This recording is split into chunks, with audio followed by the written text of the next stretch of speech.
Hey JHM, my name is Sarah and I'm one of the high school pastors here. We are in a series called Caught Up.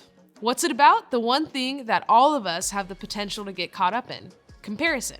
It's when we compare something about ourselves against something about someone else. Like, think about two different mugs, right? That one is taller, one has a bigger handle, one is a cooler color, one is better to drink out of.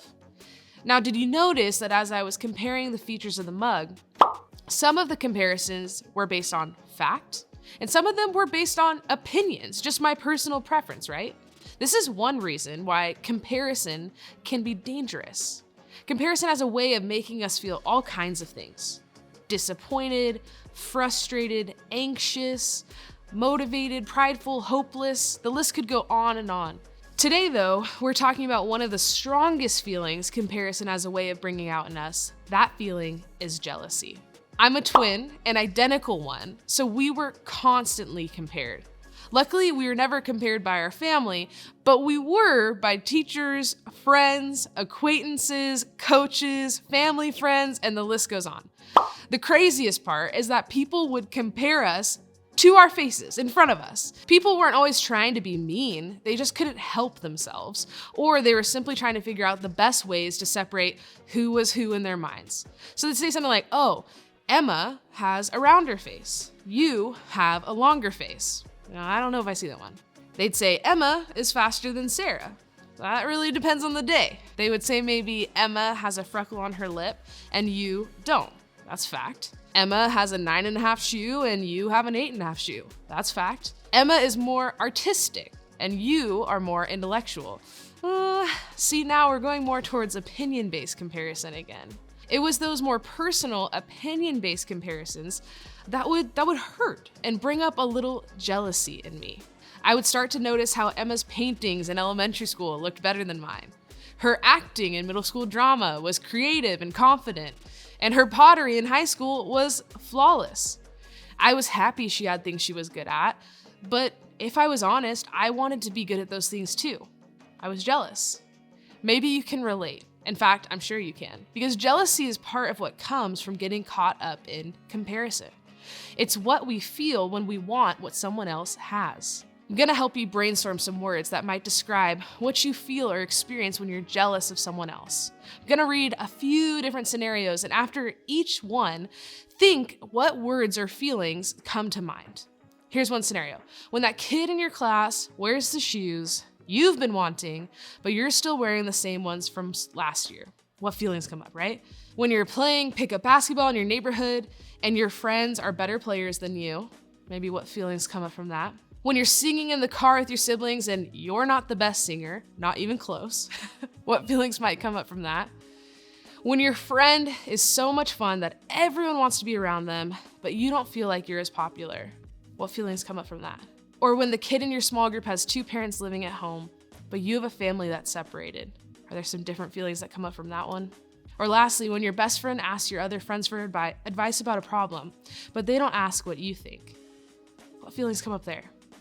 See, all of these feelings and words are caused when we experience jealousy. Sometimes we don't experience a lot of jealousy when it comes to ourselves, to others, because we feel pretty good about our lives. Honestly, comparison might even make us feel better than others. But even this, although it feels positive at first, is a slippery slope. Remember, comparison is a cycle. It never stops. So while we may feel great about our lives right now, eventually we'll find ourselves caught up in trying to compare to someone else. This is where jealousy gets really difficult, because it doesn't just impact us, it impacts our relationships with other people. When we're jealous of someone else, we do things like avoid them, or we might talk behind their backs, or struggle to be happy for them. Eventually, we stop being able to celebrate the good things in their lives because it only reminds us of what's missing in our own. For me, that's just not the kind of life I want. And going back to my example with my twin sis, it wasn't the kind of sister relationship I wanted. I don't want to be unhappy simply because something in my life doesn't compare to someone else's. I don't want to be the kind of friend or family member or teammate or member of a small group who can't celebrate someone else. And I'm sure you don't either. So how do we keep ourselves from getting caught up in jealousy that comes from comparison? Well, people have been dealing with this whole jealousy thing for thousands of years. So much so that the authors in the Bible share story after story of people whose lives were affected by it. One of those people was a guy named David. David's story is crazy because he went from being a little shepherd boy to a hero on the battlefield to eventually becoming king. At first, the king of Israel at the time, a guy named Saul, liked David. After all, David had killed a giant named Goliath and helped the nation win a huge battle. That was a big victory for Saul's army. Excited over the victory, the people of Israel greeted Saul with a parade to celebrate as the army returned home from battle. That's when things started to change. See, Saul had a major issue with the way the people decided to celebrate. The song they sang celebrated both King Saul and David. As king, Saul didn't want to share his fame and popularity with anybody. In other words, Saul was jealous. Let's take a look at his response. It says, "This made Saul very angry. 'What's this?' he said. 'They credit David with 10,000 and me with only thousands? Next they'll be making him their king.' So from that time on, Saul kept a jealous eye on David." See what happened there? Just like that, jealousy changed the way Saul viewed David. Eventually, that jealousy changed the way he treated David. It got so bad that Saul even tried to kill David, not once, not twice, but multiple times. Jealousy changed Saul completely. He was happy with his life and his relationship with David until he started comparing himself to David. That comparison led to jealousy, and that jealousy changed everything. It changed Saul, it changed his relationship with David, and it changed the rest of Saul's story. I know that's dramatic, but that's what jealousy has the power to do. It can change the way we see what we have. It can destroy our relationships with other people. It can kill our ability to celebrate the good things happening in our lives and in theirs. In another place in the Bible, a book filled with wisdom called Proverbs, the writer explains jealousy this way. He said, "A heart at peace gives life to the body, but envy rots the bones." Envy is just another way to say jealousy.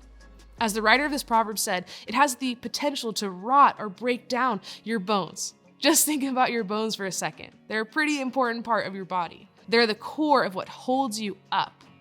The writer here was making the point that jealousy rots or ruins us from the core. It breaks you down and it eats at you. Of course, it won't literally do all that. But the writer is simply painting a picture of the way jealousy impacts our lives from the inside out. This is what happened to Saul.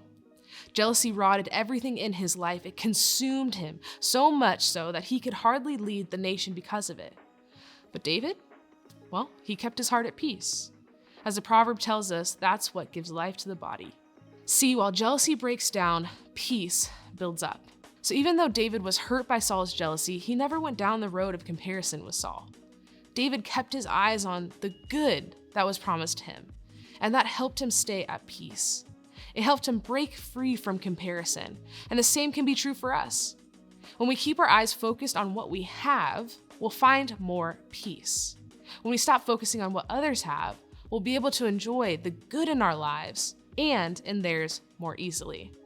Because the truth is this: celebrating is better than comparing. How do we avoid getting caught up in comparison and jealousy? How do we choose to celebrate others and ourselves instead? I think we can begin by doing two things. Number one, start with you. Think about what you do and have that's worth celebrating. Whether it's a friendship, something about your family, a good grade, a beautiful day, or just the fact that God loves you, there's something you have that's worth celebration, big or small. Start breaking free from jealousy by celebrating the good things in your own life. And number two, celebrate someone else. I want you to try to find a way to celebrate a person you're jealous of right now. No, it's not going to be easy, but remember, celebration will help you move towards peace, and peace will build you up. So congratulate them for doing something awesome. Compliment them, or talk positively about them when their name comes up. If all you can do is pray for them, that works too. Prayer is a great place to start celebrating and appreciating someone else. This week, whatever you choose to do, take a step to celebrate the good in your life and the lives of those around you. We know it's simple to listen to this stuff, but it's not as simple to actually apply it to your real life. That's why we have small group time every week to talk it out. Together, you can encourage each other to choose celebration over comparison, not just while you're here at church, but as you go through your week. So as you head to small group, think about opening up to them as you answer this question. Who is one person you can choose to celebrate this week?